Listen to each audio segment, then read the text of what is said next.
Ahora sí. Eh, bueno, antes de empezar, bueno, que creo que están muy pocos, pero bueno, eh, comentarles que, mm, como ustedes saben, hay una segunda vuelta para las elecciones de sector. Entonces, sí, parece que los tribunales se van a repetir y de nuevo va a haber suspensión de actividades académicas. Entonces, eso hace que de nuevo la clase se va a tener que suspender el miércoles. Miren, ya tenemos dos clases eh, que estamos suspendiendo casi seguidas. Entonces, yo voy a avanzar hoy porque el tiempo no nos va a dar. Entonces, y por otro lado, bueno, esto del examen vamos a tener que verla, tal vez suspenderlo, porque les comento que el jueves, viernes y sábado es la semana aniversario. Entonces hay varias actividades eh, que nos van a eh, un poco afectar, ¿no? En esto de eh, avanzar. Entonces el examen yo creo que lo vamos a suspender para la próxima semana, en primer lugar. Como el miércoles de nuevo no vamos a poder pasar clases, yo voy a pasar hoy para no perder demasiado tiempo. Así que, por si acaso, eso lo vamos a discutir en el WhatsApp. Bien, qué día vamos a suspenderlo. Y yo voy a empezar a avanzar porque si no ya dos clases perdidas nos van a retrasar demasiado. ¿Ok? Muy bien, entonces el segundo capítulo del curso se refiere a la diferenciabilidad. Entonces, la idea, bueno, este curso es un curso, el curso de análisis en RN presupone los conocimientos de cálculo uno, cálculo 2 y análisis uno, ¿no? En ese sentido, la idea de la derivada y las derivadas parciales y la diferencial no es ajena, ¿no? En realidad en los cursos haciendo una especie de revisión, ¿no? Revisión. Es, eh, en cálculo uno, por ejemplo, lo que se hace esencialmente es estudiar funciones que están definidas en un intervalo de R y que van en los números reales, ¿no ve? Y donde este I es un intervalo y lo que se hace es estudiar la noción de diferenciabilidad a través de la existencia de este número, que es la derivada que es la derivada, que es lo que llamamos la derivada, ¿no? Esa es la, la definición de derivada. Y la interpretación geométrica que se le da a esto es que esto no es nada más que la pendiente de una recta tangente, ¿no? Entonces, esa es la idea que ya tenemos de cálculo uno, ¿no? En cálculo 2, digamos en cálculo 1, en cálculo 2, ya lo que uno hace es estudiar funciones, dos tipos de funciones. Primero las curvas, que van de R en Rn, así. Y luego las funciones reales de variables real, que serían, para distinguirlo un poco, lo que yo voy a hacer es, no, voy a usar la misma letra nomás. Las, las funciones que van definidas en una región abierta generalmente en el curso de cálculo se supone que es abierto y conexo, ¿no? Que va de Rn en algún R, ¿no ve? Entonces, la forma en la cual se aborda estos conceptos en los cursos de cálculo 2, ¿no? Es que la derivada, por ejemplo, de una curva, un poco extendiendo la misma idea de cálculo uno sería un vector, ¿no?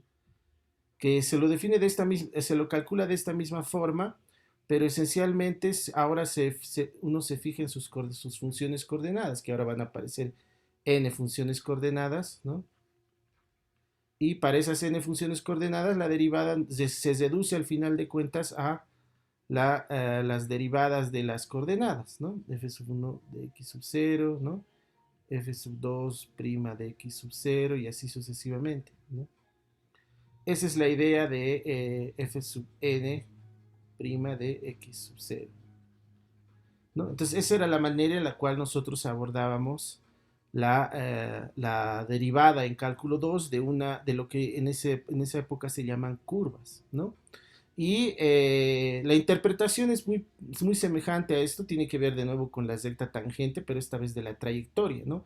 En el caso de las funciones de Al, de variables de Al, lo que hacemos es ver el gráfico, ¿no? El gráfico de esta función era una curva, ¿no? Y la derivada no era nada más que una recta que, que era la pendiente, ¿no? De esa recta en ese punto. Eso era la interpretación que se le daba a la derivada, era la pendiente de esta recta, ¿no? Pendiente, era la derivada, ¿no? Así, ¿sí? Y de la misma forma ahora se hace lo mismo acá, pero ya no con el gráfico, ¿no? El gráfico era para darle interpretación a la derivada. Aquí es diferente, aquí lo que se hace es estudiar la trayectoria. Entonces, si por ejemplo tenemos una curva en el espacio, ¿no?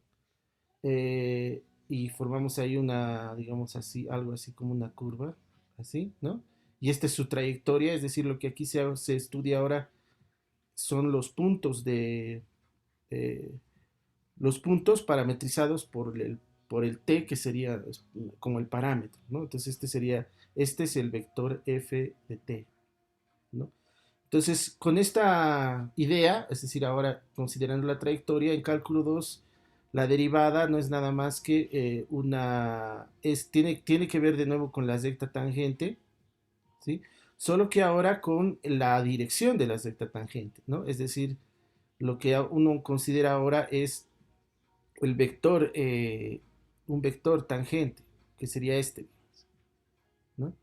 Y ese es y este es el que nosotros le asociamos ahora a la derivada. Es decir, la derivada ahora es un vector y geométricamente es un vector que va a determinar la dirección de la recta tangente, ¿no? Ambas nociones tienen que ver con recta tangente, ¿no? Aunque son interpretaciones ligeramente diferentes, ¿no? Y finalmente, bueno, en cálculo 2 lo que hacemos es estudiar este tipo de funciones, ¿no? Pero lo hacemos a través de las derivadas parciales, ¿no? Lo que hacemos es definir lo que es una derivada parcial, ¿no? La derivada parcial de f con respecto de, digamos, un xy, ¿no? En un x sub 0, así. Y lo que hacemos es definir como un límite de nuevo, ¿no? Límite, pero esta vez cuando hacemos variaciones del,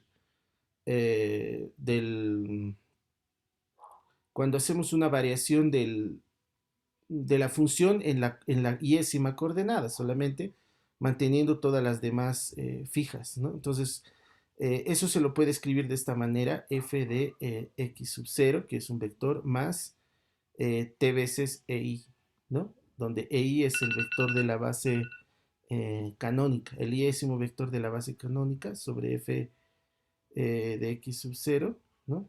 Dividido entre el t, ¿no? Entonces, esta es la manera en la cual ustedes en cálculo 2 calculaban las derivadas parciales, ¿no?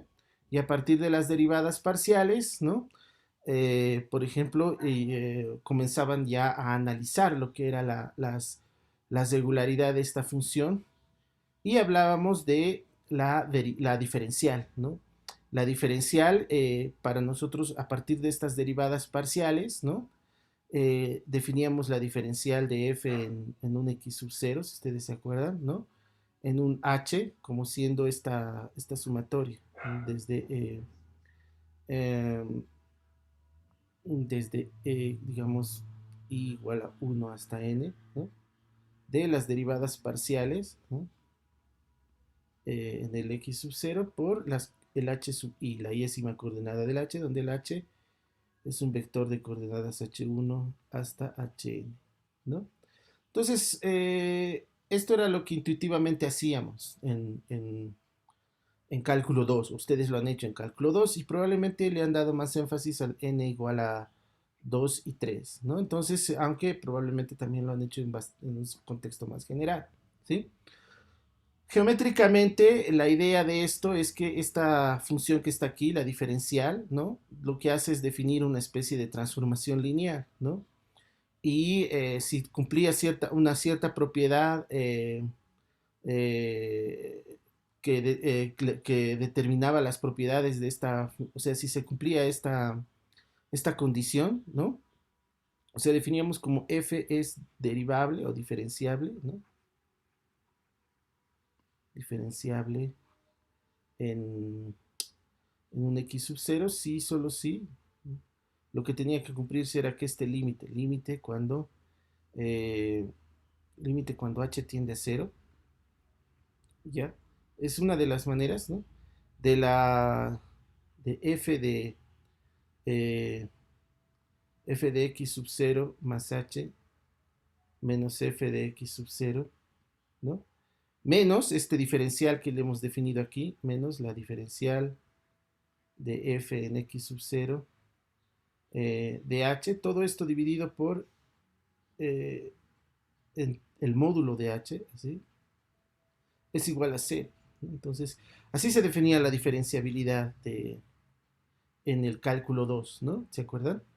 Y geométricamente lo que nos estaba diciendo esto es que esta transformación que está aquí, para que lo veamos mejor, le voy a factorizar el signo, así, así, ¿no? Esto le voy a poner más, ¿no?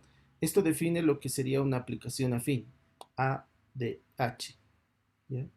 Así, ¿ok? Es una aplicación afín, ustedes saben, no es nada más que una constante más una transformación lineal.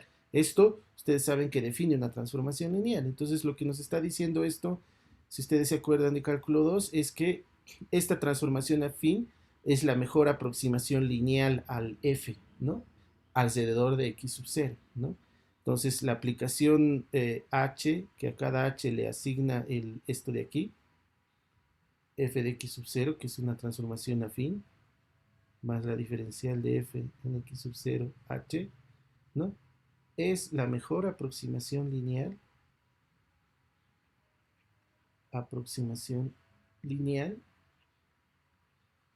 lineal a, a esta aplicación, ¿no? De h a f, ¿no? Bueno, en realidad sería así, control z a h, f de x sub 0 más h, en h igual a 0, ¿no? Eso es lo que esencialmente está diciendo esto, ¿sí? Y eso tiene una implicación geométrica porque ustedes saben que el gráfico de esta función, de una transformación afín, ¿no? El gráfico es un plano, ¿no? Se lo puede ver como un plano, ¿no? Entonces lo que sucede es que, por ejemplo, geométricamente lo que va a pasar es lo siguiente. Tengo mi sistema de coordenadas, ¿no? Y lo que tenemos es una función, la gráfica de una función f, digamos que el f vamos a tomarlo de R2 en R, ¿ya? Para la interpretación.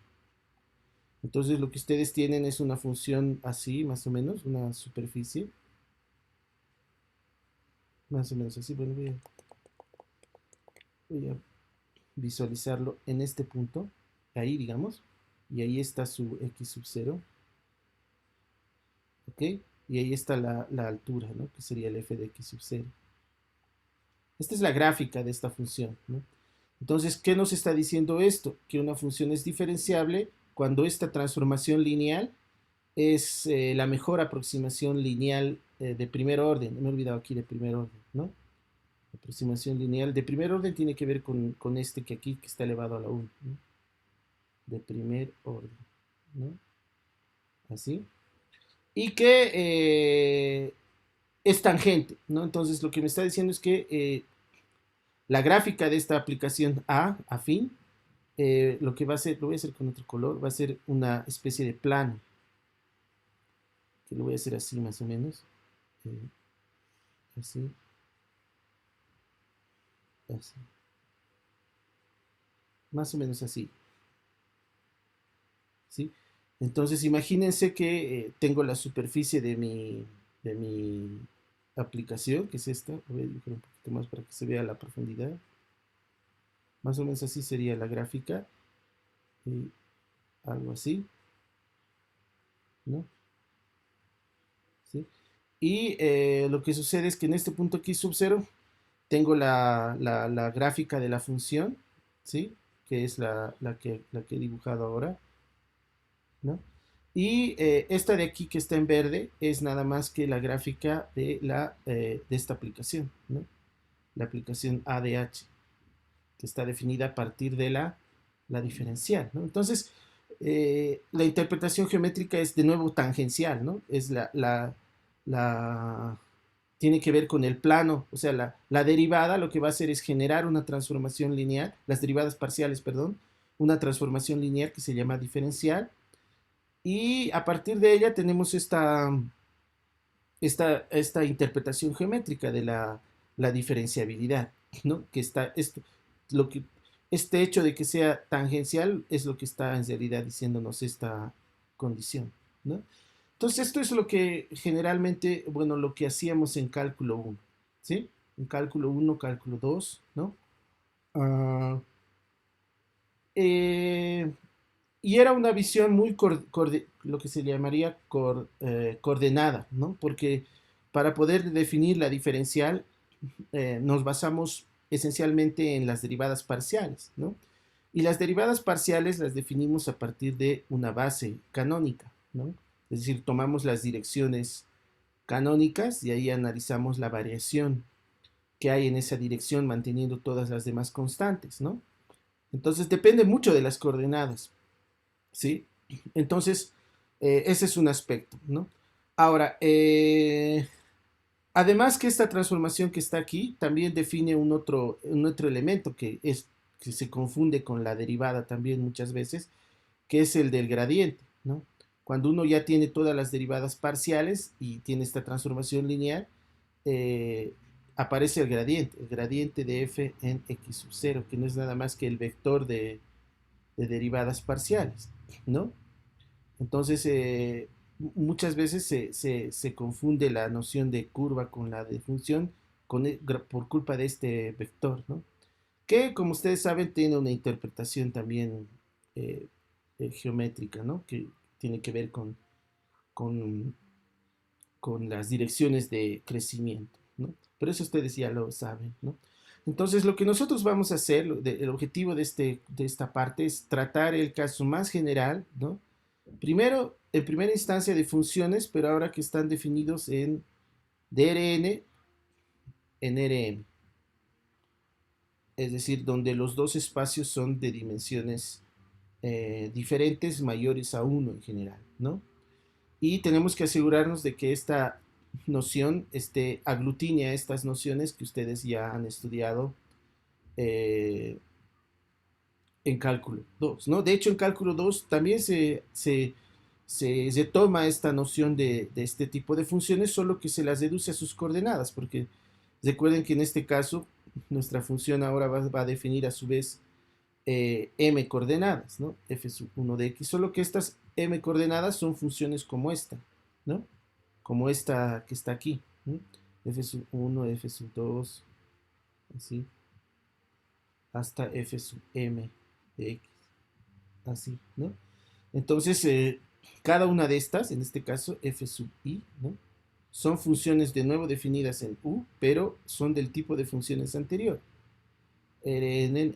Entonces, en la mayoría de los casos, el enfoque para la diferenciabilidad de esto se basa en considerar las funciones coordenadas, ¿no? Y se dice que esta función es derivable si las funciones coordenadas no son, ¿no? Pero de nuevo estamos en el caso de dimensión finita, ¿sí? Nosotros vamos a estudiar este caso, pero también vamos a estudiar el caso más general aún de funciones definidas en espacios vectoriales normados, ¿sí? Es decir, donde E y F son espacios vectoriales, ¿sí? Y la razón por la cual tenemos que adoptar este tipo de enfoque es que nosotros lo que vamos a hacer ahora es, digámoslo así, mostrar que la noción de derivada no está tan fuertemente vinculada a las coordenadas, sino que podemos asumir un punto de vista intrínseco. ¿Eso qué quiere decir? Libre de coordenadas, ¿no? Es decir, podemos definir la derivada solamente en función de la noción de espacio vectorial normado que presupone su dominio y codominio, y no así esencialmente una base, aunque el hecho de tener bases va a ayudar, ¿no? Especialmente en el caso de dimensión finita, ¿no? Entonces, lo que nosotros vamos a hacer es justamente abordar este caso general, ¿sí? Además, vamos a abordar cuando los espacios vectoriales están en un campo numérico, es decir, sobre los reales o sobre los números complejos, ¿no? Entonces, en ese sentido vamos a abarcar un ámbito bastante grande. Ahora, la razón por la cual es importante hacer esto es porque cuando uno quiere ya considerar, por ejemplo, las derivadas de orden superior para este tipo de, incluso para este tipo de funciones, como las derivadas de, como las funciones que van solo en R, ¿no? Eh, naturalmente uno va a tener que encontrarse con la pregunta de la diferenciabilidad de este tipo de funciones, ¿no? Entonces, esa es la razón por la cual es y cuando uno habla de este tipo de funciones, naturalmente van a aparecer los espacios, algunos espacios como los que hemos visto justamente estudiado las últimas semanas, ¿no? Que es el espacio de las transformaciones lineales, ¿no? El espacio de las transformaciones lineales que habíamos considerado en las últimas clases, naturalmente van a aparecer en lugar de E y F, y entonces ahí no estamos exactamente en un espacio euclidiano, ¿no? Entonces, por eso que es tan importante que nosotros consideremos el caso más general de espacios vectoriales normados, porque naturalmente la teoría nos va a forzar a tener que considerar funciones eh, que toman valores aquí o que tienen dominio aquí, y ahí es donde tenemos que saber qué es la derivada ahí, ¿no? Porque ahí nosotros no tenemos, no es un RN, ni un puede ser isomorfo, ¿no? Pero eso no quiere decir que lo cambie así nomás, ¿no? Entonces, esa perspectiva más amplia es la que nosotros necesitamos asumir para lo que vamos a hacer a continuación. ¿Listo? Muy bien, entonces para eso nosotros vamos a definir lo que es una aplicación diferenciable, ¿no? Eh, pero lo vamos a hacer un poco guiados por lo que hasta ahora tenemos, ¿no? Que es la definición eh,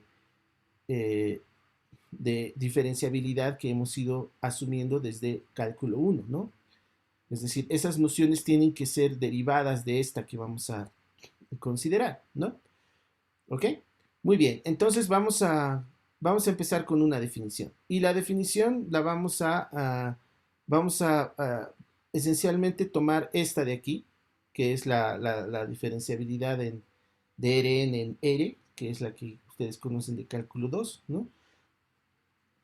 Porque justamente, fíjense que aquí no hablo de coordenadas, ¿no? Simplemente lo que hago es establecer una condición límite, pero no están interviniendo esencialmente las derivadas parciales, salvo que están ya incluidas en la definición de la diferencial, ¿no? Como sus coordenadas en la base canónica, ¿no? Pero, eh, pero podemos descartar esta visión, ¿no? Y luego vamos a ver cómo eso va a ir coincidiendo o bueno, va a tener relación con lo que hemos hecho nosotros ya en los cursos pasados, ¿no?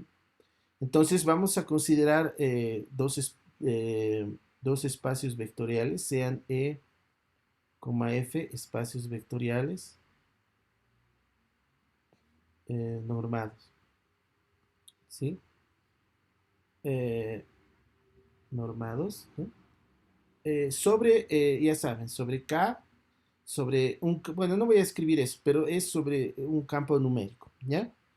Y vamos a considerar un U, mejor A, para que esté asociado a su conjunto de abierto, ah, abierto, ¿no? Un conjunto abierto, tal cual sabemos lo que significa un conjunto abierto, ¿no? Entonces, creo que es mejor hacerlo en la siguiente página, ¿no? Esto, entonces lo voy a cortar para que no parezca cortado. Voy a copiarlo, ¿no?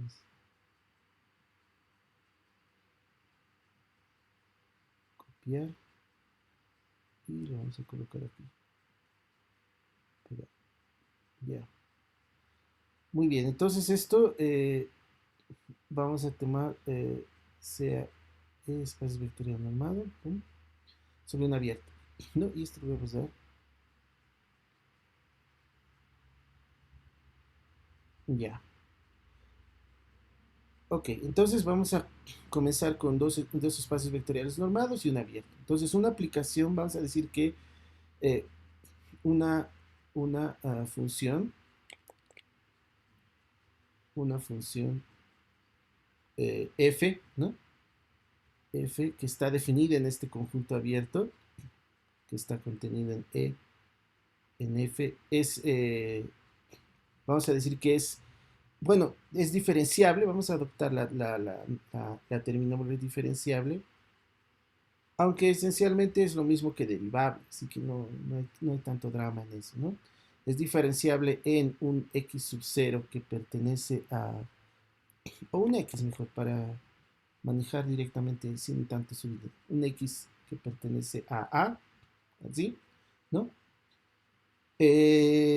Si, si existe una transformación lineal, si existe una transformación lineal, y esa transformación lineal provisionalmente la vamos a llamar T, ¿ya?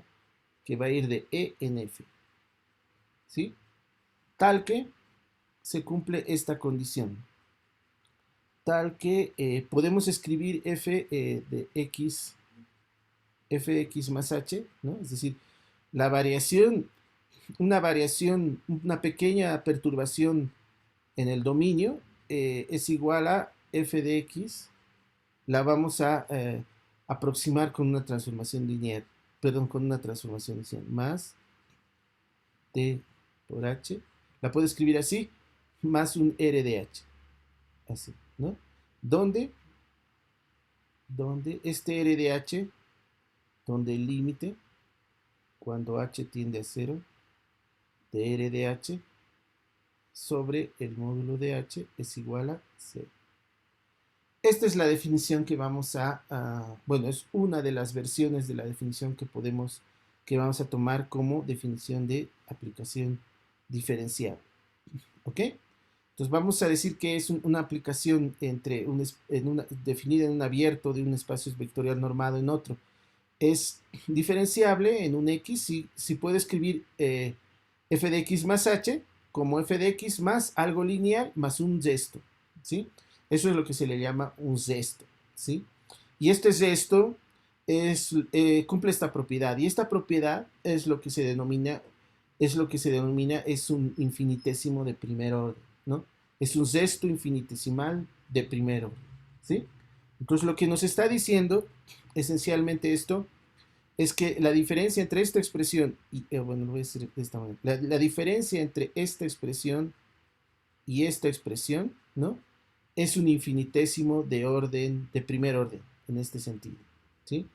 Y eso significa que para valores de h muy pequeños es como que estos dos se confunden, ¿sí?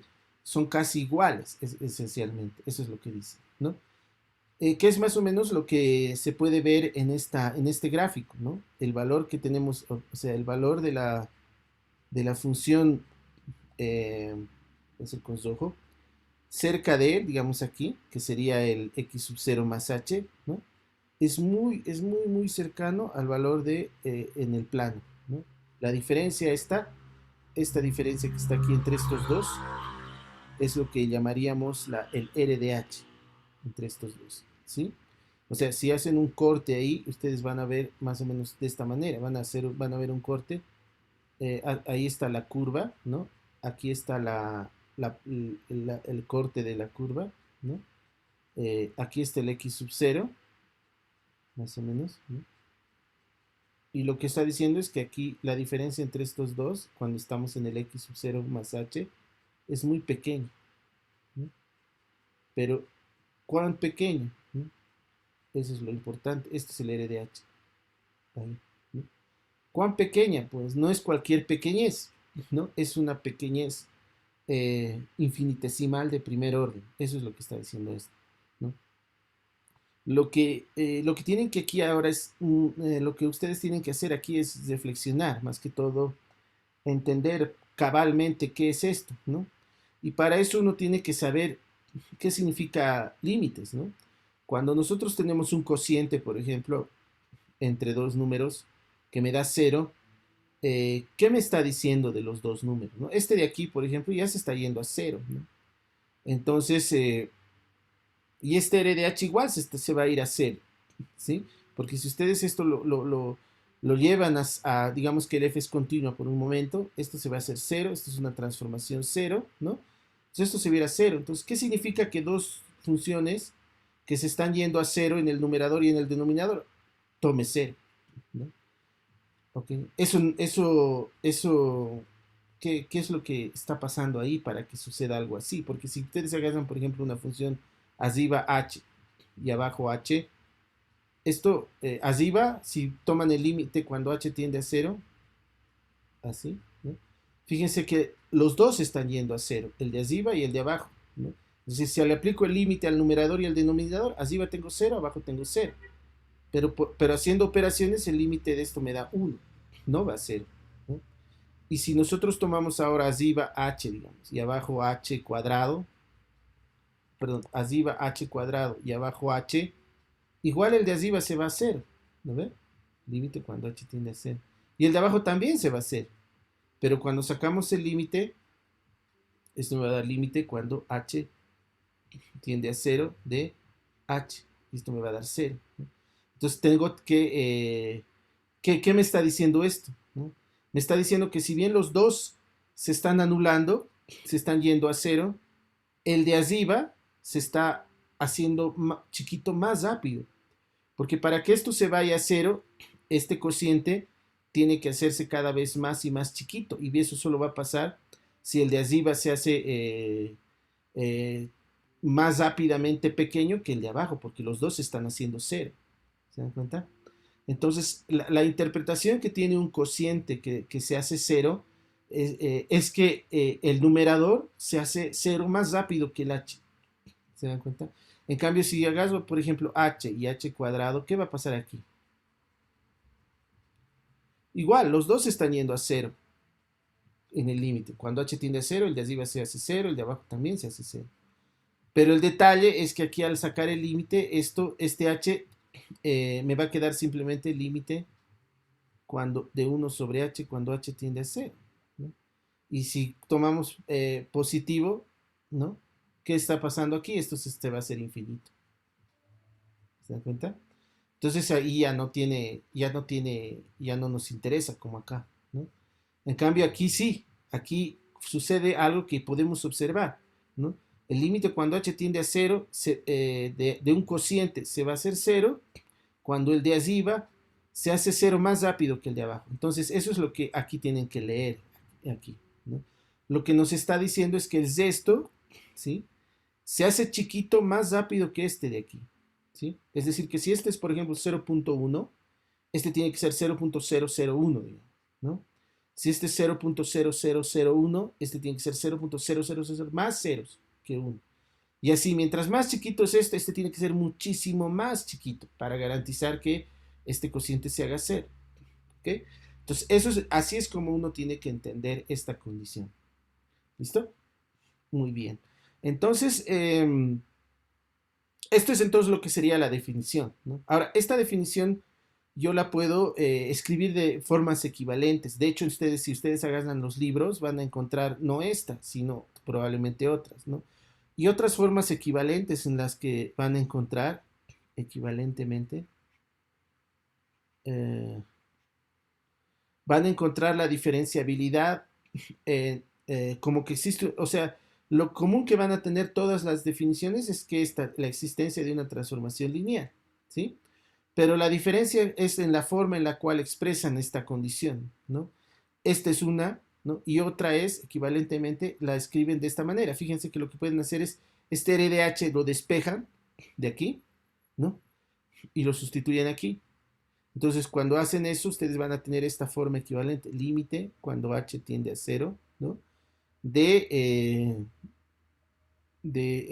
sería f de x más h menos f de x menos th sobre r sobre el módulo de h igual a 0.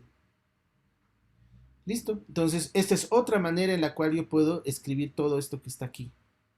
¿Sí? ¿Sí? Pero bueno, no desventaja, sino la diferencia que tiene es que no alude a una especie de función esto, ¿no?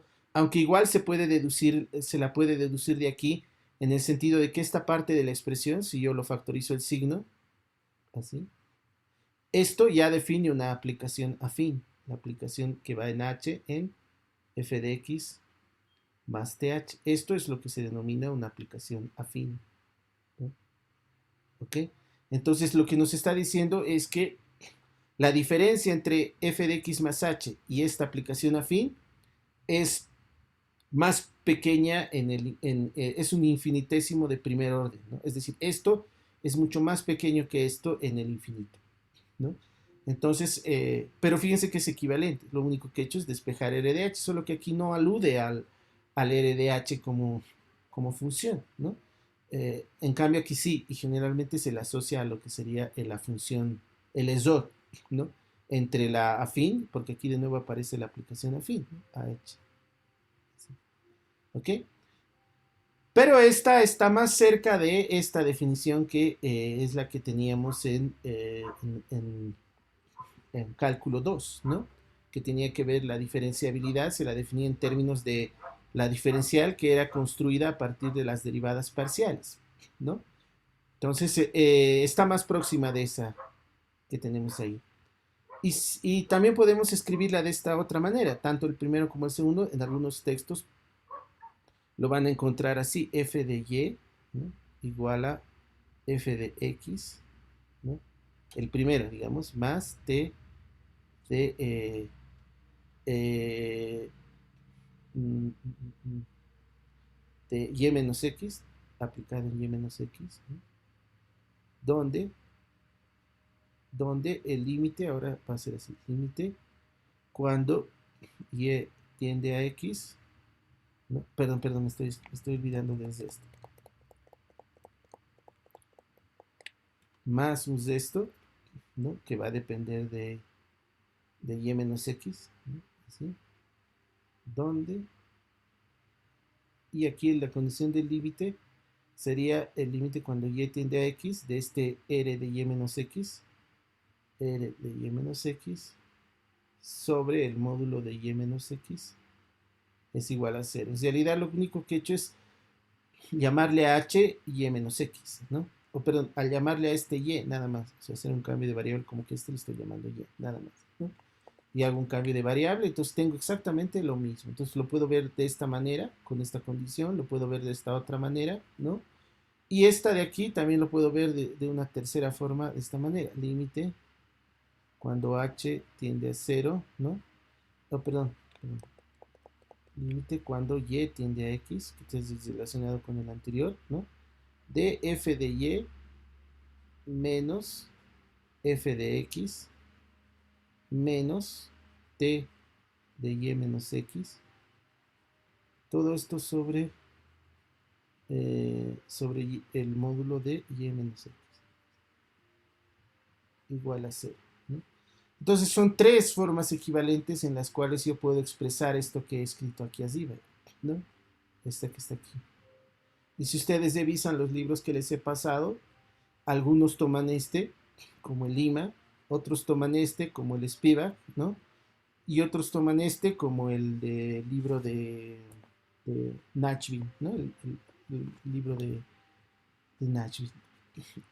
Entonces es muy relativo cuál es mejor que cuál, ¿no? A mí me gusta más este porque es bastante ilustrativo de lo que se entendería por un resto, ¿no? Algo que le falta a la función f, pero está en función del f, ¿no? Pero puede que ustedes prefieran algo más sintético como este o este, ¿no? Entonces eso es algo que va más en cuál de los tres les da mayor, eh, más, les hace comprender mejor la idea, ¿no? Lo esencial aquí es que la función, eh, la, el hecho de que ahora, Licenciado. ¿preguntas? Sí, licenciado. En el último ha hecho un cambio a H, la ha llamado Y menos X, ¿no ve? Sí, no, no, sí, o está mal en alguno. No, en F de X más H, no F de Y no Eh, sería este, F, este, el, sí, no, del medio, un abajo. Sí, el del medio, el F de Y. F de Y. Sí, le ha reemplazado a X más H. Sí, el que X, solo está F de Y. No el cambio sería. es este, X más H igual a Y. Ese es el cambio, ¿no? Entonces, si X más H es igual a Y, en estos dos es el cambio, en este y en este, ¿no? Entonces, fíjese, aquí X más Ah, H se sustituye por Y, ¿no? Este H se despeja de ya. aquí y ¿se entiende, no? Sí, sí, ya le entendí. Ah, ya, ya, ok. Sí, entonces eso no es nada más que un cambio de variable, pero son equivalentes, ¿no? Em, pero que algunos lo entienden un poco mejor así, ¿no? Entonces, eh, el límite es nada más que el análisis de esto, ¿no? Si el h tiende a cero, ¿no? Si h tiende a cero, ¿no? Entonces el y, porque el x es fijo, ¿no? El y tiene que tender a x, ¿no? De ahí sale esto, aquí y acá, ¿no? Entonces eso es lo que tienen que tener en cuenta, ¿ok? Pero es nada más que un cambio de variable, es decir, son manipulaciones de la definición, ¿no? Entonces, eh, lo importante es que ustedes sepan que hay diferentes formas de escribir la definición, ¿no? Pero que esencialmente las tres, las cuatro son equivalentes en el sentido, en que el sentido de que lo más importante es la condición de límite, ¿no? Porque luego vamos a ver en los ejemplos, pueden haber transformaciones lineales que hagan esto, que no cumplan esto, y ahí ya estamos en problemas, ¿no? Entonces, eso es lo que hay que ir gradualmente analizando, ¿sí? Pero eso lo vamos a ir viendo poco a poco, ¿ya? Muy bien, ahora, algunas observaciones que es importante tenerlas en consideración y son observaciones fundamentales para nosotros, ¿no? Observaciones respecto a varios aspectos, ¿no? Eh, el primer el primer aspecto que tenemos que tener que uno podría preguntarse, o bueno, que alguno de ustedes probablemente se pregunte, es por qué tiene que ser este un conjunto abierto en primer lugar, ¿no? Eh, esto tiene dos explicaciones, ¿no? La razón por la cual, o podemos encontrar dos explicaciones para la razón por la cual tenemos que considerar un abierto y no un cerrado o un acotado. Bueno, al final se admiten extensiones de las nociones, pero siempre basadas en esta idea de que el dominio sea abierto. Una de las razones es que, en primer lugar, esta expresión de aquí tiene que valer para todo h suficientemente cerca del cero, porque esto, miren, aquí nos están hablando de un límite cuando h tiende a cero, ¿no? Entonces, cuando h tiende a cero, esta expresión tiene que tener sentido, excepto para h igual a cero, ¿no ve? ¿Por qué? Porque aquí estamos tomando el límite. Cuando estoy hablando de límite, estoy diciendo que el cero tiene que ser un punto de acumulación de la función, ¿no? Eso nos está diciendo entonces que esta expresión de aquí, R de h sobre el módulo de h, obviamente ya no está definida para el h, pero tiene que estar definida para todo h suficientemente cerca del cero y para todos los h cercanos del cero, ¿no? ¿Y eso por qué? Porque yo necesito esto de aquí. Este x más h esté bien definido para todo h cerca de cero. ¿Se dan cuenta? Entonces, ¿qué significa eso gráficamente, digamos, o intuitivamente? Significa que si yo tengo mi conjunto abierto así, ¿no? Así, y yo tomo un x aquí, ¿no? Yo, para verificar la diferenciabilidad, necesito verificar que esto vale para todo h, pero para todo h suficientemente cercano del X, tal que esto esté todavía en su dominio. Es decir, tengo que garantizar que esto esté en el A para yo poder aplicarle el F. ¿Se dan cuenta? Entonces, ¿cómo yo voy a garantizar eso? Justamente con la condición de que el conjunto sea abierto. ¿Sí? Es decir, si mi conjunto es abierto, ¿qué es lo que sabemos que sucede? Que para todo X yo puedo encontrar una bola aquí, ¿no? Una bola de algún radio, digamos delta, ¿no? Tal que esta bola de centro X y radio delta está totalmente contenido en el A.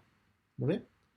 Entonces, entonces esto, ¿qué repercusión tiene? Si yo agarro ahora un H, un H cualquiera, ¿ya?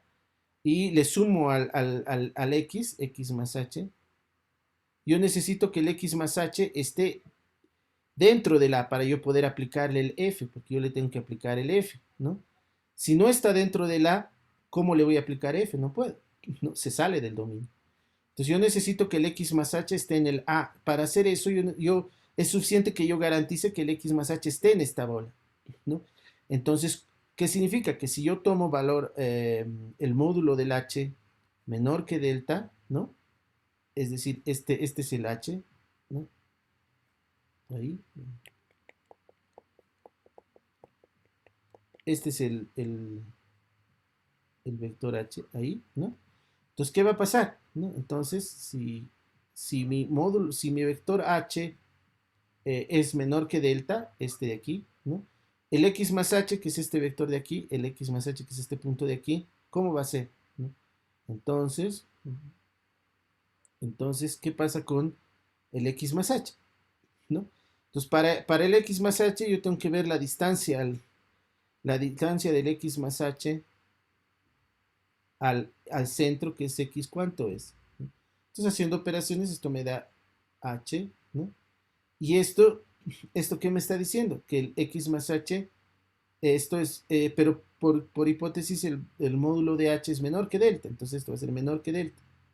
Entonces, ¿eso qué me está diciendo? Entonces, me está diciendo que este de aquí pertenece a la bola de centro X y radio delta, ¿no? Sí, ¿no? La distancia al centro es menor que delta cuando se cumple esto. Y esto, naturalmente, esta bola está contenido en el A. Por lo tanto, X más H está en el A. ¿Y eso qué significa? Entonces, F de X más H está bien definido, ¿no? Está bien definido. O sea, voy a poder evaluar. ¿Se dan cuenta?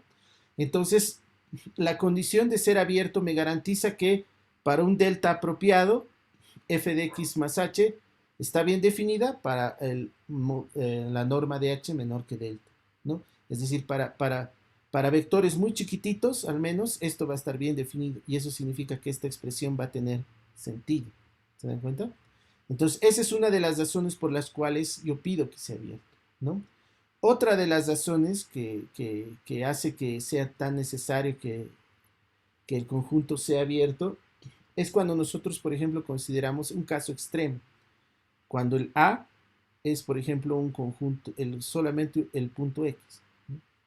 Entonces, si ustedes agarran A f de X, ¿no? ¿Qué es lo que va a suceder? ¿No? Y es algo no deseable. ¿No? No deseable en el sentido de que si nosotros queremos que las nociones que estamos estudiando sean mínimamente útiles, ¿no? Lo que deseamos es que no se den situaciones en las cuales haya ambigüedad, ¿no? En lo que se refiere el tipo de objetos que estamos construyendo, ¿no?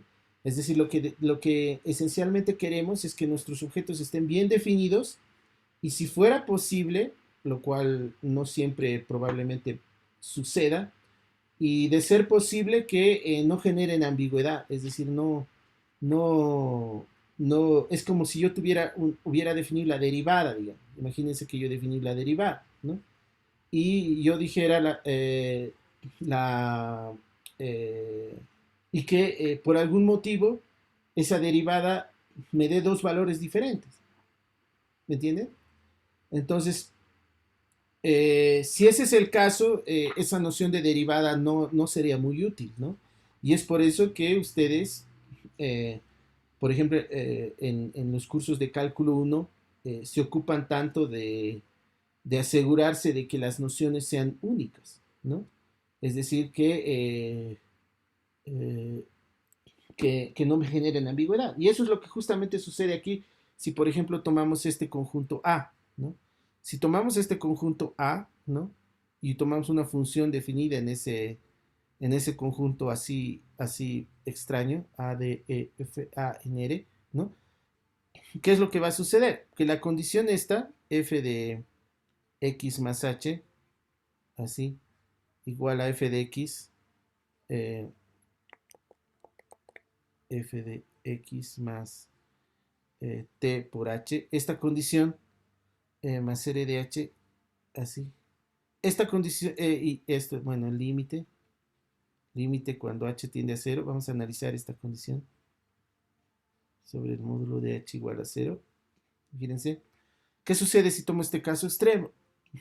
Que en este caso, el único que va a cumplir, el único H que puedo tomar aquí, ¿cuál es? El único H que podría considerar es cero. Porque para cualquier H distinto de cero, como la función solo está definida para este singletón, esto no tiene sentido, solo va a tener sentido para H igual a cero. Es decir, esto va a ser solamente válido para H igual a cero, ¿no? Y si H es igual a cero, ¿a qué se va a reducir esto? Esto se va a reducir a f de x, esto va a ser igual a f de x, ¿no? Más, y esto se va a hacer t de cero, pero fíjense que aquí t podría ser cualquier transformación lineal, porque esto vale para cualquier transformación lineal. ¿Se acuerdan? Cualquier transformación lineal cumple esto, es decir, que t de cero me da cero, ¿no? O sea, va a hacer que esto sea nulo. Y el r de h yo lo puedo tomar como el cero nomás, ¿no? Si yo tomo r de h como el cero, ya cumple esto, porque cero entre cualquier cosa me va a dar cero. Entonces, ¿qué me está diciendo esto? Que la definición de diferenciabilidad podría valer para cualquier transformación lineal. O sea, cualquier transformación lineal puede jugar el papel de este t. ¿Se dan cuenta? Y eso es algo que yo no deseo, porque este t es el que va a jugar el rol de la derivada, y yo lo que desearía es que la derivada sea un concepto preciso y no ambiguo, ¿no? Como acá, que me generaría ambigüedad, porque cualquier transformación lineal cumpliría esta condición, teniendo en cuenta este caso extremo. ¿Se dan cuenta? Entonces, esta es otra de las razones por las cuales no es conveniente tener un conjunto abierto en la definición para, primero, no tener este tipo de casos extremos donde puede darse ambigüedad, ¿no? Y esto mismo ustedes lo pueden extender cuando consideran un punto aislado del dominio, ¿no? Porque esto vale igual si ustedes consideraran un punto aislado, ¿no? Si, por ejemplo, su A es un conjunto de este tipo, A, digamos es así, A, abierto todo esto, pero le incluimos este más, que sería un X aislado ahí. Ahí igual se va a dar esto, ¿no? Porque como este X es un punto aislado de A, yo sé que puedo hallar una bola que lo aísla, ¿no? Donde solamente él va a estar ahí y no va a tener ningún valor común con el A. Entonces, en este caso, este A no es un conjunto abierto, no es abierto, porque tiene un punto aislado. ¿Se dan cuenta? ¿Ok? Entonces, si ustedes consideran este conjunto, una parte abierta con un punto aislado, va a haber un delta que lo va a aislar a este, y ahí de nuevo va a valer este. Y de nuevo voy a tener ambigüedad, porque cualquier transformación lineal va a valer la condición para cualquier transformación lineal. De ahí no tengo nada de utilidad en eso. ¿Se dan cuenta? De nuevo, tengo una justificación para no considerar este tipo de conjuntos con puntos aislados, ¿no? O singletones, ¿sí? Pero la razón más fuerte es esta de aquí arriba, ¿no? ¿Por qué? Porque en este caso lo que yo necesito es la capacidad de evaluar la función para valores cercanos al valores cercanos al x, porque el x ya está en el a. Entonces no hay problema y el f de x ya tiene sentido. Pero ¿qué pasa con los valores, los x más h? ¿No?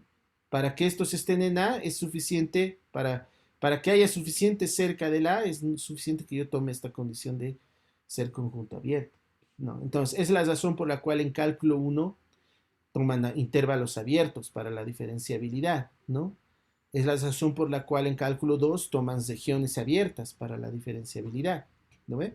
Entonces, esa es la razón de fondo por la cual uno considera conjuntos abiertos aquí. ¿Listo? Muy bien. Ahora, hay otra forma de describir también la diferenciabilidad, ¿no? Eh, que es, que podríamos decir que es equivalente, pero un poco diferente, ¿sí? La diferenciabilidad también es equivalente, también podemos, cuando voy a escribir aquí, también podemos escribir eh, la diferenciabilidad, ¿no? Diferenciabilidad como de esta manera, f de x más h, ¿no? Igual a f de x más el t por el h más, y en lugar de escribirlo así, imagínense este proceso en memotécnico. Lo que hago es esto, agarro el r de h y lo multiplico y lo divido por módulo de h. Obviamente aquí hay que tener cuidado eh, que el h es distinto de c, ¿no? Entonces, si yo lo escribo así, el r de h, yo le puedo llamar a este zo de h, ¿no? Entonces podría escribir este RDH, o sea, esto es así, ¿no? Este RDH, en lugar de escribir RDH y esta condición así, lo que puedo hacer es escribirlo así, llamarle a este zo de h por el módulo de h, así, ¿no? Donde ahora la condición ya se va a referir a este zo de h, que es este de h y que tengo la condición de límite sería límite del zo de h cuando h tiende a 0 es igual a 0. Es decir, lo puedo escribir de forma equivalente a esto. ¿Ok?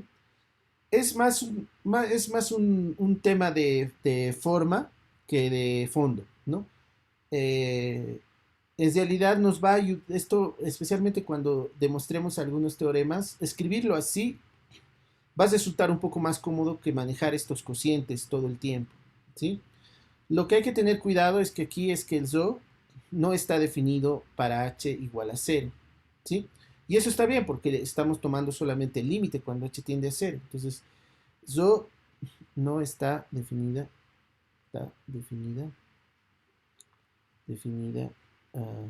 en h igual a 0.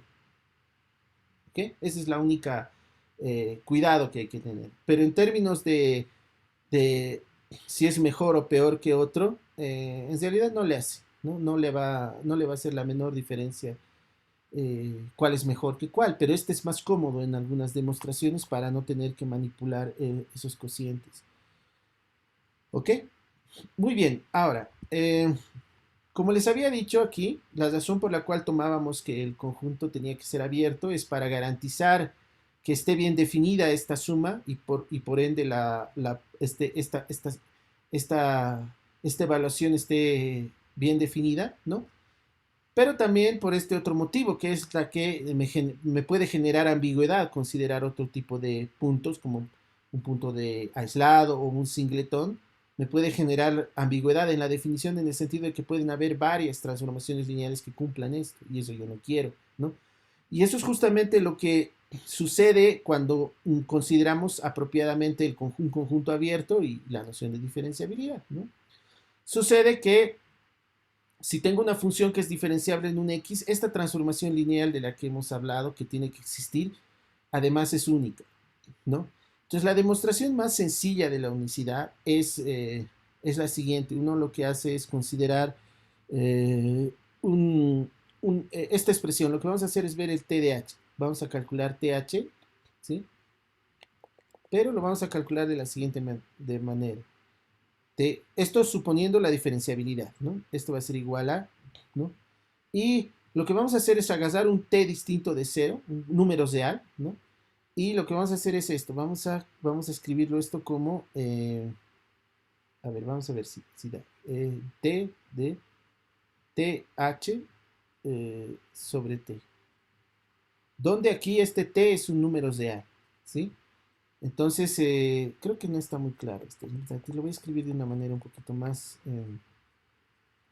conveniente. Imagínense, mm, bueno, a ver, voy a exagerar en la, en la manipulación. Este 1 es 1 por h. Este h es un vector, este 1 es un número real. Ahora, este 1 lo puedo escribir como t sobre t. Así. ¿Se dan cuenta? ¿Sí? Por h. ¿No? Entonces, este t del numerador lo voy a aislar y lo voy a colocar como 1 sobre t, ¿sí? Y aquí por th. Es lo mismo, ¿no ven? Solo que aquí tengo este número por vector y este número por este vector. Entonces, solamente lo estoy describiendo convenientemente, ¿no? Y esto al final de cuentas lo puedo escribir como esto es una transformación lineal, este es un escalar, lo puedo sacar. Entonces voy a tener 1 sobre t por t evaluado en th, así, ¿ok? ¿No? Miren, solamente he hecho una manipulación de álgebra lineal, ¿sí? ¿Ok? Y ahora lo que voy a hacer es aprovechar la definición de t, ¿no? La definición de t, en la definición, este es el t. Lo que voy a hacer es despejar de aquí el t y sustituir h por th, ¿no? Entonces lo que me va a dar aquí es, este de aquí es igual a 1 sobre t, así, ¿no? De, sería, bueno, lo voy a escribir bien, f de x más th, ¿sí? Menos f de x, ¿no? Menos r de th, así lo escribiríamos, ¿no ven? Así, ¿ok? Y esto lo voy a ahora un poco repartir, ¿no? Eh, y esto me va a dar simplemente f de x más th. Ahora miren aquí, hay que tener algo de cuidado. Menos lo puedo escribir así, ¿no? Así, ¿no? Pero tienen que entender que esto no es nada más que una forma abreviada de escribir, porque fíjense que arriba ustedes tienen un vector, ¿no? Este es un vector. Recuerden que el f es una función que va de u, subconjunto de Rn en Rm, ¿sí? Entonces toma valores en Rm. Este de aquí es un vector, en cambio este es un número real. O sea, aquí pareciera que estoy dividiendo un vector por un número real. Pero eso es solamente un abuso de notaciones, ¿no? Cuando yo tengo un vector aquí, digamos, un b, ¿no? Y lo divido por un número real así, en realidad lo que estoy queriendo decir es esto, 1 sobre t por b. Pero se conviene en que cuando escribo vector sobre un número real, en realidad estoy en este escenario, un número real multiplicado por el vector, que es lo que tiene sentido. ¿Se dan cuenta? Entonces, eso es una convención que seguramente ustedes ya la conocen de, del, del álgebra lineal, ¿no ven? Ok. Y este 1 sobre t ahora también lo puedo distribuir aquí, menos r de th sobre t. Así. ¿Ok? Muy bien. Entonces, lo que voy a hacer aquí ahora es una manipulación, ¿sí? Miren, este t no he dicho qué signo tiene. Puede ser positivo o negativo. Ya voy a volver a escribir esto, f de x más t. Ya saben qué es lo que significa en realidad este cociente, ¿no? No es un cociente, es la multiplicación de un número real por un vector. T. Y aquí voy a hacer una digresión para que se entienda. Este t puede ser positivo o negativo, ¿no? Si es positivo, este menos se va a mantener. Si es negativo, y lo escribo en términos de su signo, este se va a cambiar a más. Entonces, dependiendo de cómo esté, si es positivo o negativo, este menos puede cambiarse puede mantenerse si es positivo o puede cambiar a más si le cambio por su valor absoluto, cuando es negativo. ¿Se dan cuenta? Entonces, lo que va a suceder es que yo puedo escribir esto como más menos, ¿no? R de TH sobre el valor absoluto de t. ¿Se dan cuenta? Entonces, fíjense que cuando t sea positivo no hay problema, es decir, será menos sobre el t. Pero si t es negativo, por ejemplo, imagínense que tengo esto, menos aquí, y aquí tengo menos 3. Entonces, ¿qué va a pasar si el t es igual a menos 3? El menos se va a ir con este menos y me va a quedar más 1 sobre, bueno, algo, ¿no? Que puede ser cualquier cosa, sobre el valor absoluto de menos 3. Así me va a quedar, ¿no? Entonces, esto me va a pasar cuando sea negativo. Lo va a cambiar el signo a este. Pero me va a mantener adentro con el valor absoluto, ¿no? Entonces, esa es la razón por la cual aquí yo puedo escribir aquí esto, más menos R de TH sobre el valor absoluto de T, ¿no? Porque dependiendo de cómo es el T, esto va a valer más si es positivo y menos si es negativo, pero aquí va a estar el valor absoluto de T, ¿no? Además, aquí puedo multiplicarle y dividirle el H, así, ¿no? Entonces, al final de cuentas, lo que voy a tener es igual a esto, voy a tener f de x más th menos f de x sobre t más menos, ¿no? Y miren, esto por propiedades de la norma y el valor absoluto, esto lo puedo escribir como r de th sobre el módulo de th, así, por la norma de h, así. ¿Se dan cuenta? ¿Sí? Entonces, y esto va a valer para todo, para t distinto de cero, obviamente, porque estoy multiplicando y dividiendo, ¿no? ¿Ok? Entonces, fíjense que aquí lo que tengo es TH había sido igual a esta expresión para todo T. O sea, cualquier T que yo tome, este TH va a ser igual a esto, ¿no? Y entonces lo que voy a hacer, pero yo ya sé algo de esta expresión, R de algo sobre algo, ¿no? Entonces lo que voy a hacer ahora es tomar el límite a los dos lados. A este lado no va a pasar nada porque aquí no aparece el t minúscula, ¿sí? Pero aquí sí, no, aquí voy a tomar el límite y voy a tener, entonces aplicando el límite cuando, t tiende a cero, tenemos lo siguiente. Aquí no pasa nada, esto es un vector. Entonces voy a tener th normal, ¿no? Y aquí me va a quedar límite cuando t tiende a cero de f de x más th menos f de x sobre t. Más menos, ¿no? Porque es propiedades del límite, más menos, eh, este de aquí, que sería el h no tiene, es una constante, estoy tomando el límite cuando t tiende a cero, entonces como función de h, esto voy a sacar el valor absoluto de h, que es una constante, por el límite cuando t tiende a cero, ¿no? T tiende a cero de r de th sobre el módulo de th, ¿no? ¿Listo? Pero yo ya sé algo de este límite, ¿no? Entonces, si ustedes se acuerdan del límite, la condición del límite de la definición es este, límite cuando h tiende a cero, de r de h sobre h es igual a cero, ¿no? Pero aquí, si el t tiende a cero, si t tiende a cero, ¿no? Entonces, th, ¿dónde tiende? H está fijo, ¿no? TH tiende a 0 también. Solo que aquí es el vector 0 y este es el número 0. Porque ahora estoy multiplicando t por el vector. Entonces esto va a tender al vector, ¿sí? Entonces eso quiere decir que este límite puedo verlo como cuando t tiende a 0, eso significa que el TH tiende a 0, ¿no? Entonces en vez de t tiende a 0, yo puedo verlo esto como cuando TH tiende a 0. ¿Sí? Entonces ustedes hagan, cuando TH tiende a 0, yo sé que todo esto tiende a 0,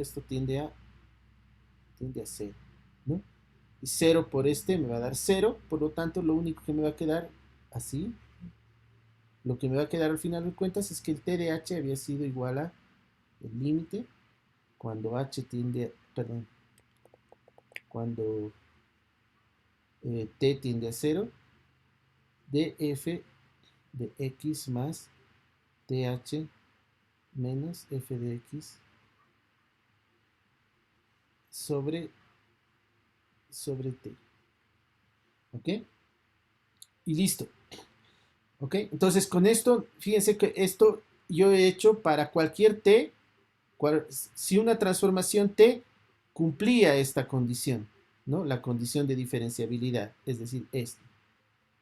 Es decir, cualquier transformación t que cumpla esta condición, acabamos de ver que tiene que ser igual a esto, ¿sí? Eso lo que automáticamente me está demostrando es que este t es único, porque si yo hago otra transformación, le voy a llamar S, digamos, ¿no? Que también cumpla la misma condición, sí o sí este S tiene que ser, S de H tiene que ser por el mismo motivo, tiene que ser igual a este. Entonces, no tiene de otra que ser única, ¿se dan cuenta? Porque esto yo lo he hecho para cualquier T que cumpla la condición. Entonces, si yo hago otro S, igual va a tener que ser igual a esto. Entonces, las dos funciones son iguales, ¿se dan cuenta? Entonces, esto demuestra de que mi transformación lineal es única, ¿no? Luego, la transformación lineal, eh, la transformación lineal eh, eh, T es única, es única, ¿sí? Ahora, esta no es la única manera en la cual ustedes pueden demostrar la unicidad, ¿ya? Ustedes también pueden hacerlo utilizando esta noción de acá, ¿no? O sea, esta forma equivalente de la definición, ¿sí? Asumen que hay otra S por un momento asumen que toman los límites, es decir, asumen que hay una T y hay una S, ¿no? Ambas van a cumplir esto. Entonces lo que hacen es tomar el TH menos SH, ¿no? Sobre el módulo de H, y ustedes van a calcular esto y van a calcular el límite cuando H tiende a 0, así, ¿no? Y haciendo cuentas, utilizando esta condición para T y para S, sumando y restando, van a llegar a la conclusión de que, calculando esto, van a llegar a la conclusión de que el T de H es igual al S de H. Este es otro tipo de demostración que yo la voy a dejar como ejercicio, ¿no? Y que ustedes la pueden encontrar en el libro de Andre Nachvin, en el libro de Spivak, también hace esto, ¿no? Y también lo van a encontrar en el libro de Moncres, ¿no? En ellos demuestran así. Porque esta demostración que tienen aquí es una que está en el. Es una demostración que está en el libro de Lima, ¿no? En Lima se demuestra de esta manera la unicidad. Pero ¿cuál es la razón por la cual uno opta por esta opción más que la otra para la unicidad? Porque esto, además de la unicidad, no solo demuestra la unicidad, sino que demuestra una forma de calcular la transformación lineal. ¿Ok? Y eso lo que va a hacer es darnos una técnica para poder calcular una forma de poder hallar la derivada a través del cálculo de este límite, ¿no? Porque fíjense que aquí lo que hago es calcular el límite cuando t tiende a 0, ¿no? Es diferente de este de acá, que tengo que calcular el límite cuando un vector tiende a 0, ¿no? Entonces, en general, en la práctica tiende a hacerse esta forma de la, del TH que adquiere como un límite. Esto es una expresión muy práctica para poder calcular la derivada, ¿sí? Me refiero a que generalmente cuando uno le dan una función, digamos, y eso es lo que va a pasar, lo pueden ver en los problemas que van a ustedes trabajar. Cuando ustedes tienen una función, digamos, de R2 en R3, ¿no? ¿Así? ¿Sí? Quieren ver si es diferenciable, digamos, en un X, ¿no? Entonces, ¿cuál es la forma en la cual uno tiene que ver eso, ¿no? Bueno, hay dos maneras, ¿no? Esencialmente hay dos maneras. Una es apelar a lo que uno ya sabe, que es cálculo 2, e intentar determinar la matriz jacobiana, ¿no? y a partir de ella intentar hallar. ¿Sí? Pero imagínense que no tienen no están en esa situación, ¿no? Entonces, una manera muy sencilla de poder ver más o menos quién debería ser la transformación lineal es usar esta identidad de aquí arriba, ¿no?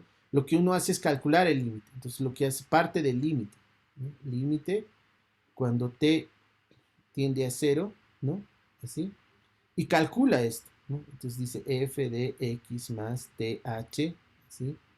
Menos f de x. Es decir, tiene que calcular un límite, que puede ser fácil o difícil de calcular, esa es otra historia, ¿no? Pero calcula este valor, ¿no? Hace todas las cuentas y llega a un valor, ¿no? Ese valor al que van a llegar al final, o sea, si existe este límite, tiene que existir en primer lugar, ¿no? Van a calcular este límite y les va a dar algo, ¿no? Ese algo a lo que llegan es a lo que le van a llamar la TH. Entonces, el primer paso para saber si es diferenciable es calcular este límite. Si este límite no existe, no va a poder ser diferenciable, ¿no? Pero si el límite existe, tendría que ser el candidato a la derivada, perdón, a la transformación que estamos buscando, ¿sí? Pero todavía podría no ser, porque yo he llegado a esta conclusión bajo la hipótesis de diferenciabilidad, ¿se dan cuenta?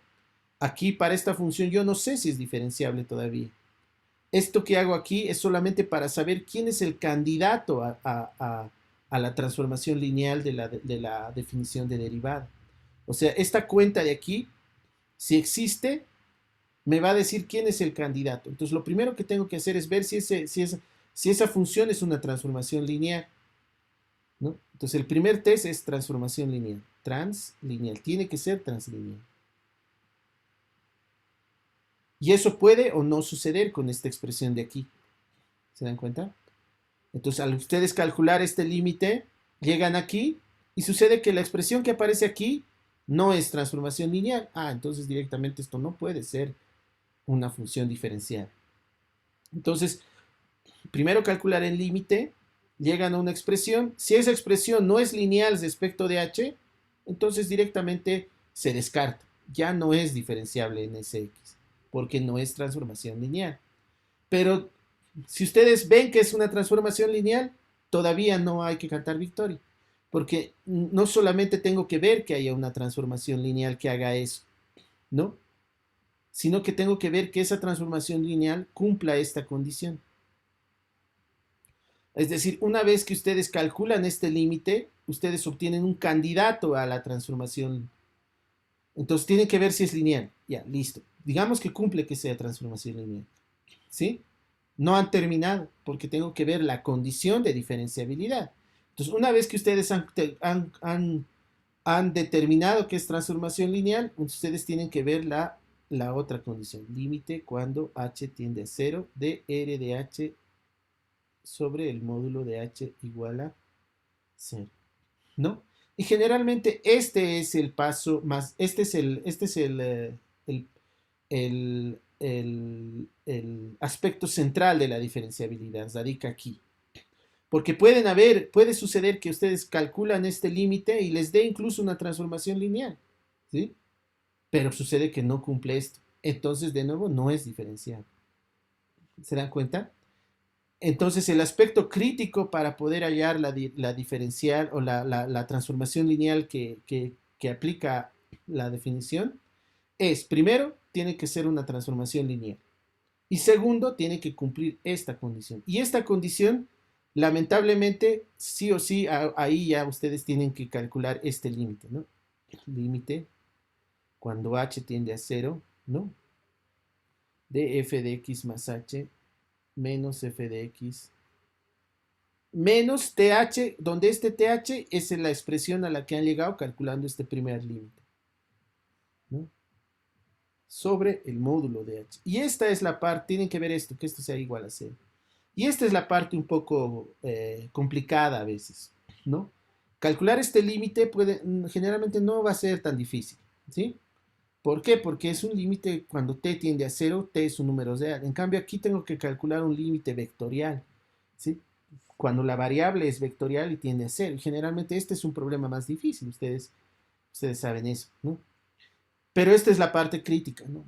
Lo bueno es que esta cuenta, esto solamente lo puedo hacer cuando yo ya sé quién es el TH. Por eso es que necesito este primer cálculo, ¿no? Este primer cálculo me dice quién va a ser el candidato a la derivada, ¿sí? O a la transformación lineal que estoy buscando. Me da el candidato. Luego tengo que ver si ese candidato cumple los requisitos para hacer la transformación que estoy buscando. El primero es ser transformación lineal. No cumple eso, se descarta y ahí acabó todo. Si cumple que es transformación lineal, a continuación tengo que ver la condición del límite. Y ahí es donde tengo que calcular esto, pero para calcular esto necesito saber quién es este. Y eso ya lo he hecho. ¿Se dan cuenta? Entonces, esa es la manera. Y al calcular esto, sí, esto va a ser un poco laborioso, pero dependiendo de qué herramientas uno tenga para el cálculo de límites en varias variables, uno puede generalmente ver esto. Ahora, uno no calcula esto directamente en general.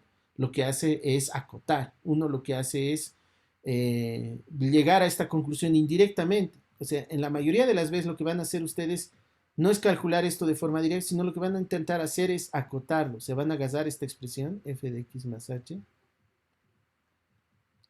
f. A veces sí se va a poder calcular directamente, pero muchas veces no.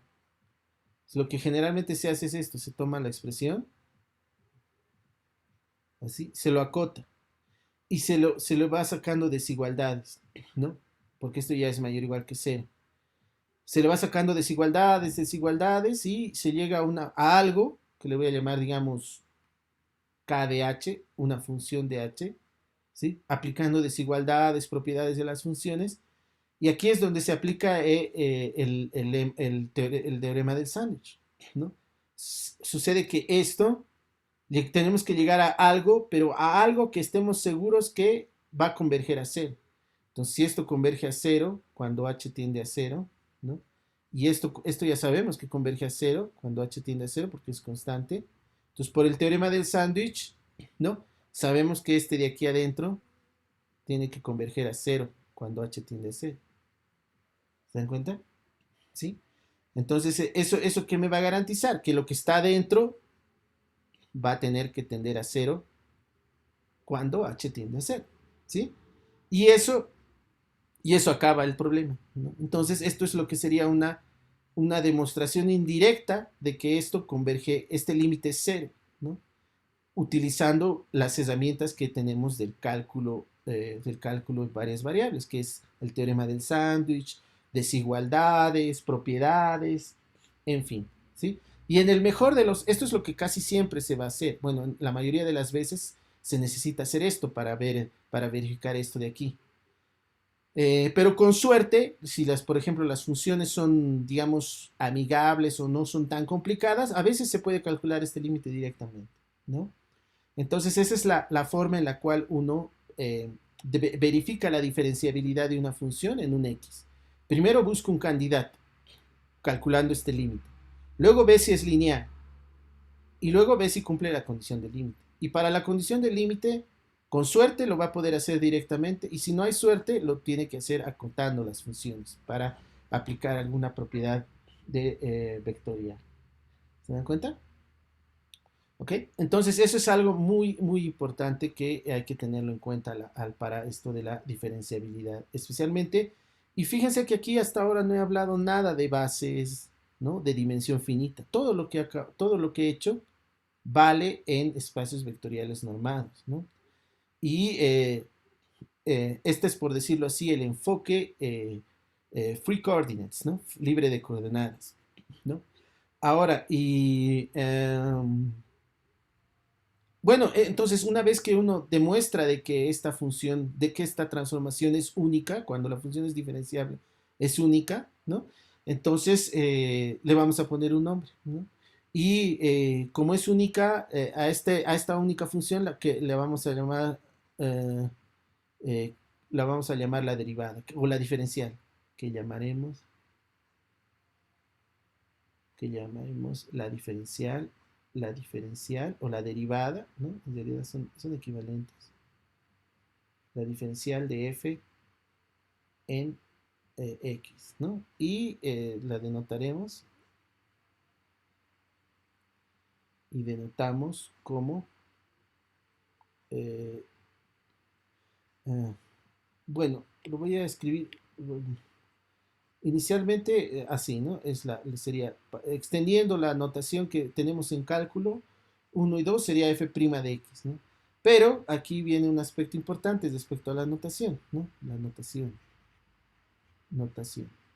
Si mi función es diferenciable, eh, la transformación lineal que tiene que haber de E en F, que existe y es única, esta transformación lineal generalmente se la denota así.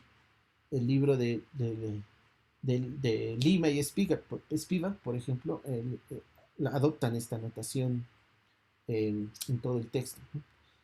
Pero hay notaciones alternativas, ¿no? También se la puede escribir como así, D de F en X. Esta es una notación un poco más funcional, operacional o de operador, ¿no? Y en otros libros también utilizan esta otra diferencial de f en x, ¿no? Ahora, el término generalmente es un tema de preferencias, ¿no? Eh, para ponerlo de alguna manera, generalmente esta notación de acá se la prefiere cuando tengo funciones que van de un F general, ¿no? Es decir, de Rn, Rm, son espacios vectoriales de dimensión finita.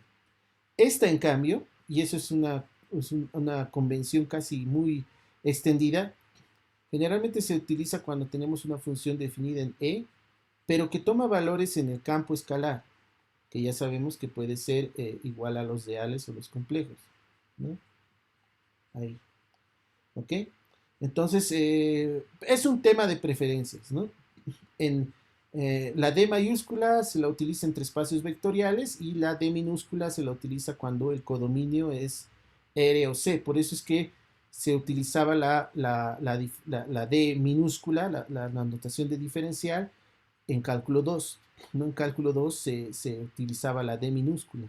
Por eso es la que yo he utilizado aquí al inicio de la clase. ¿No ven? Entonces esa es la razón por la cual. Pero eso es un tema muy, muy de estilo en realidad, ¿no? Muchos autores prefieren esta, otros prefieren esta, y en realidad esta la usan incluso para este escenario, ¿no? Por ejemplo, los libros, el libro de, claro, el libro de Lima no utiliza tanto esta, utiliza más esto, ¿no?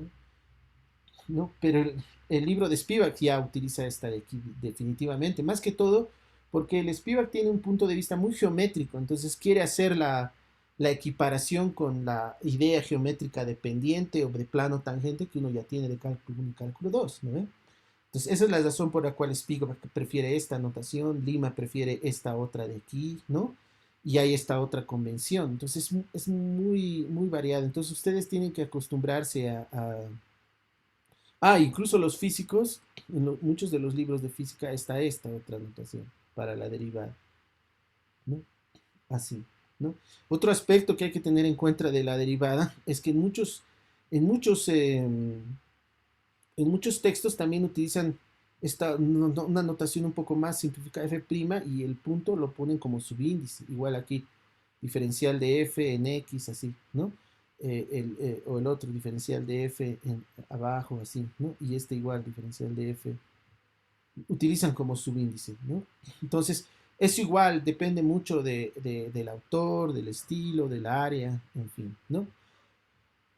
Nosotros vamos a intentar manejarnos en todos los escenarios, porque entiendo que cada uno de ustedes maneja un tipo de bibliografía o tiene preferencias diferentes respecto a la bibliografía, entonces hay que tener una soltura respecto a la anotación en el sentido de que uno tiene que poder pasar de una a la otra con fluidez, ¿no?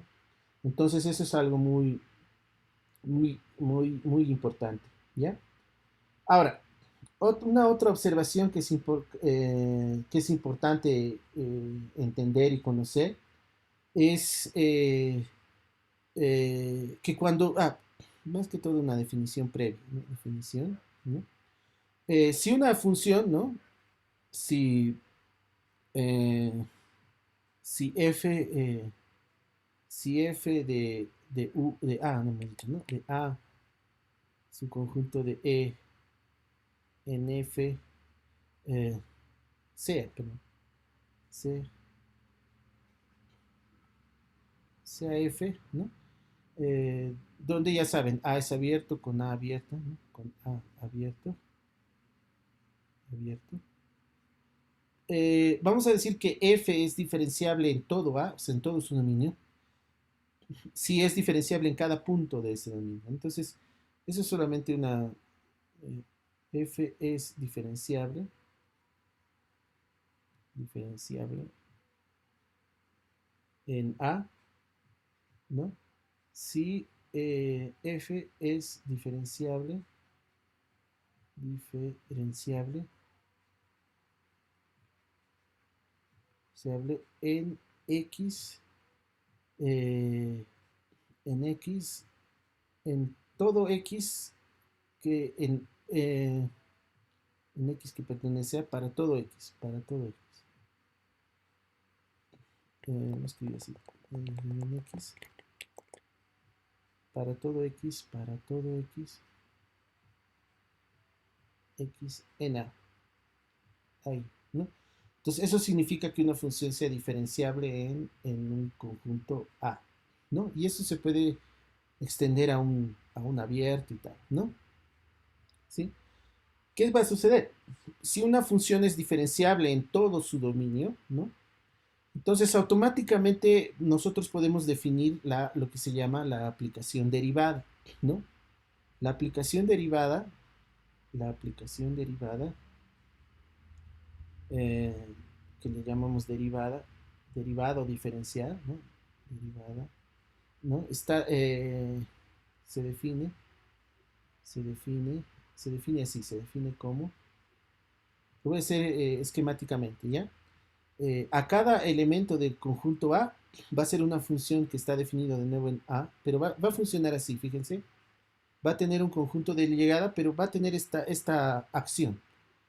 Vamos a agarrar un X, y como X es diferenciable en ese A, ¿no?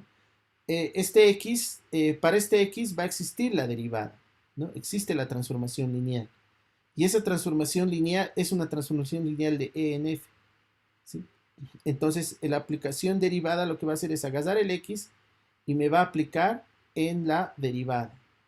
Pero la derivada, que le voy a denotar de esta manera, es una transformación lineal. Es una transformación lineal que va de E en F, ¿no?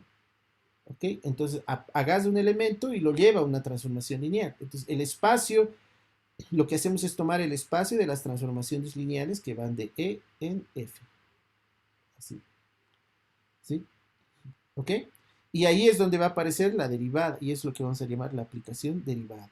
¿Sí? La aplicación derivada es una aplicación que va a tener como dominio A, porque estoy suponiendo que la función es diferenciable en todos los elementos de A, ¿no? Y lo que va a hacer es tomar como dominio ese, el mismo dominio de la función, pero fíjense, su conjunto de llegada ha cambiado, ¿sí? Su conjunto de llegada es un conjunto de transformaciones lineales. Pero lo bueno es que con este enfoque que estamos asumiendo, este enfoque de espacios vectoriales normados, este nunca ha dejado de ser un espacio vectorial normado. Es un espacio vectorial normado. ¿No ve? La anterior clase o las anteriores clases hemos visto de que como E y F tienen su norma, este automáticamente tiene una norma. ¿No ve? Entonces, de nuevo tengo una función entre un espacio vectorial normado y otro espacio vectorial normado, ¿no? Por lo tanto, me puedo preguntar si esta función es diferenciable o no, ¿no? O puedo preguntarme sobre la continuidad, ¿no? Sin tener que hacer, como quien dice, piruetas teóricas para poder alcanzar, para poder decir algo de esta función, porque ya lo puedo decir porque es un espacio vectorial normado como cualquier otro, ¿sí? En cambio, cuando uno hace un enfoque coordenado, un enfoque muy euclidiano, o sea, imagínense que nosotros hubiéramos partido de solo Rn, ¿no? Entonces, ¿qué hubiera pasado? Hubiéramos llegado aquí y hubiéramos dicho, bueno, entonces aquí voy a tener una transformación que va de A en E, y esto va a ir a la transformación, bueno, hubiera llegado a esta Rn, digamos, ¿no? Entonces aquí tendría una transformación de Rn en Rn. Entonces, ¿qué es lo que sucede? Que ahora la derivada que estaría definida aquí, iría de un Rn, no hay problema aquí, pero esto ya no es un espacio euclidiano propiamente, ¿no? Será isomorfo al espacio Rn por M, digamos, ¿no? De las matrices. O será isomorfo al espacio de los vectores de tamaño nm, ¿sí? Pero esencialmente no es euclidiano. Entonces ahí es donde uno tiene que trabajar con las de presentación de su matriz o algo así, ¿no ve? Entonces, pero eso ya va a depender de la dimensión de los espacios, ¿no? Entonces ahí uno comienza a tener algo de, no problemas, pero sí eh, tiene que irse es como, en lugar de ir por el camino directo, uno va a hacer una vuelta para poder llegar a hablar, por ejemplo, de la continuidad o la diferenciabilidad, ¿no? Entonces, esa es la ventaja que tiene este enfoque más amplio, digamos, en el sentido de considerar espacios vectoriales normales, ¿no? Además que hay ciertas funciones que nos van a interesar y para las cuales quisiéramos saber también si son derivables, ¿no? Pero que si solamente asumimos el enfoque de Rn en Rm, no las vamos a poder aplicar, ¿no? Un ejemplo es, por ejemplo, la transformación, la evaluación, ¿no? Imagínense que ustedes tienen una transformación lineal, cualquiera, T de Rn, y miren, estoy trabajando de Rn en Rm, ¿sí? Y lo que yo quiero hacer es considerar esta aplicación, la aplicación que a cada transformación y vector le asigna la evaluación. Esto es lo que se llama la evaluación, ¿sí? La función evaluación, ¿sí? Y esta es una función, ¿sí? ¿Sí? Pero es una función que va desde el conjunto de estos pares ordenados, donde la primera coordenada es una transformación lineal de Rn en Rm. En realidad ya hemos hablado de esto la otra vez, ¿no? Y la segunda coordenada es de Rn. Y esto va a TH, que caería en Rm. Entonces, esto no es un Rn, un Rk o algo así. Es isomorfo, claro, a alguno de ellos. Pero yo quisiera saber cómo es la derivada de esta función, ¿no? Se, ¿Habrá algún, podré sacar la derivada de esta función, ¿no? Y entonces ahí es donde uno ya tendría que preguntarse, ok, este es un espacio vectorial normado, este es un espacio vectorial normado, este le puede hacer jugar el sol de E1, este le puede hacer jugar el sol de E2, ¿no? Entonces lo que en realidad tengo es una función que va de los pares E1, E2 en un tercer espacio vectorial normado, digamos, ¿no? Y me preguntaría, ¿qué significa que una función phi, ahora definida en un producto cartesiano de espacios normados, sea diferencial? ¿Se dan cuenta? ¿Cómo yo interpreto esto? ¿Qué hago para yo poder saber si esto es derivado? ¿No? Y es justamente eso a lo que tenemos que ahora apuntar, ¿no? ¿Qué pasa? ¿Cómo veo la diferenciabilidad? Pero ahora ya no en un espacio vectorial normado, sino en el producto cartesiano. Vamos a ver que esencialmente se reduce a lo anterior. ¿Ok? Entonces eso es lo que tenemos. Nuestra próxima tarea es ver qué pasa aquí, qué pasa con funciones definidas en producto cartesiano de espacios vectoriales normados. ¿Se varía mucho? ¿No? Vamos a ver que no, ¿no? Y lo mismo va a pasar para funciones definidas en E y con valores ahora en un producto cartesiano, E1 por E2, digamos, ¿no? Y ahí vamos a poder abarcar bastante más a las funciones. ¿Okay? Muy bien, voy a terminarlo aquí. ¿Qué hora es? Sí, ya es hora. Este, eh, lo vamos a dejar aquí y bueno, yo les pido que mm, podamos ahora, no sé si ahora estarían todos, bueno, creo que están la mayoría, pero podríamos definir cuándo vamos a tomar el examen o tal vez, porque este miércoles, como les digo, de nuevo va a tener que suspenderse la clase por esto de las elecciones y jueves, viernes y sábado es el aniversario de la carrera, así que también va a haber una especie hay un pedido de que no se hagan, para garantizar la participación de todos, eh, no se realicen muchas evaluaciones ni prácticas ni nada de eso. Entonces, yo les quería proponer que sea el lunes.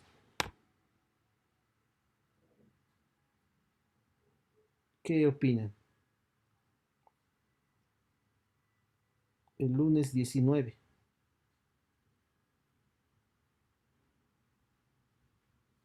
¿Les parece bien? Al licenciado, Sí, sí, sí. ¿hasta dónde va a entrar el examen? ¿Hasta lo que hemos hecho ahora? No, no, no, esto no. Lo del anterior. Hasta transformaciones lineales y lo que habíamos hecho sobre las propiedades de los espacios de transformaciones lineales. Hasta ahí nomás. La norma que inducen, esas cosas. Entonces, ¿están de acuerdo para que sea el lunes? Si están de acuerdo, o el miércoles. Licenciado, ¿Miércoles? quería hacerle una sugerencia. No sé si podríamos hacer una clase de ejercicios Ah, ya. el lunes y el miércoles el examen. Ah, sí, sí, puede ser. Sí, sí. Sí, nos vamos a atrasar un poco, pero bueno, ya no teníamos previsto esto de que iba a haber segunda vuelta, ni que iba a ser la elección justo el día de clases. Entonces el lunes haremos ejercicio, ¿ya? Y el miércoles que sea el examen. ¿Están de acuerdo? El miércoles 21. Muy bien. Entonces quedamos en eso, que el día miércoles 21 sea el examen y el lunes hacemos una sesión de clases. De todos modos, si alguien tiene dudas sobre algún problema, me puede escribir, ¿no? Y en cuanto yo me conecte, le puedo dar alguna sugerencia sobre cómo hacer o algo así, ¿no? Eso, algunos se han estado comunicando conmigo para absorber algunas dudas, entonces no hay problema. Pero el lunes podemos ver algunos otros problemitas más que tal vez tengan ustedes que quieran ver más o menos cómo hacer, ¿no? Muy bien. Entonces yo enseguida termina la grabación y les paso la grabación al Drive. ¿Listo? Muy bien. Muchas gracias a todos y nos veríamos el próximo lunes para hacer ejercicios, pero vayan viéndolos y si tienen alguna duda me escriben nomás. ¿Ya? Y en cuanto yo pueda les respondo. Muy bien. Muchas gracias. Hasta luego, licenciado. Chao, chao. Que les vaya bien.